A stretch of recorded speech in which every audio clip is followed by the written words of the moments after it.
தூதர் இந்த மூன்று செயல்களை நீங்க உலகத்துல வாழும் போதே விதை போடுங்கன்னு சொன்னாங்க. அது பின்னால நீங்க அறுவடை செய்வீங்க. நீங்க மரணிச்சதற்கு பிறகும் உயிரோட வாழ்வீங்க. அதன் காரணமான்னு சொன்னாங்க. அந்த மூன்று விஷயம் என்ன தெரியுமா? முதல் விஷயம், இறைவன் உங்களுக்கு செல்வம்னு ஒண்ணு கொடுப்பான். அதை பிறருக்கு இந்த உலகத்திலேயே கொடுத்து உதவுங்க. அதன் மூலமாக ஒருவன் பலன் பெற்றிருந்தால், அதன் மூலமாக இன்னொரு பலன் பெற்றிருந்தால் அந்த தொடர் நன்மை உங்களுக்கு வந்தடையும்னு சொன்னாங்க.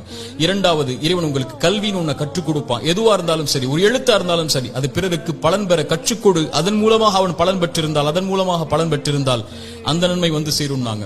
மூன்றாவது, இறைவன் உங்களுக்கு குழந்தை ஒன்று கொடுப்பான். கணவன் மனைவி நோக்கமே அதுதான். அந்த குழந்தையை நல்ல முறையில் வளர்த்தெடுத்து அந்த குழந்தை உங்களுக்காக பிரார்த்தனை செய்யும் அளவிற்கு நீங்கள் வளர்த்திருந்தால் அந்த குழந்தை செய்யக்கூடிய பிரார்த்தனைன்னு சொன்னாங்க.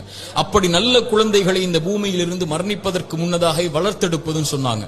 இந்த மூன்று விஷயத்தை யார் இந்த பூமியில் மரணிப்பதற்கு முன்னதாகவே உலகத்தில் விதை போடுவாரோ அவர் மரணித்ததற்கு பிறகும் அதை அறுவடை செய்து கொண்டு இந்த உலகத்தில் உயிர் வாழ்ந்து கொண்டே இருப்பார். இந்த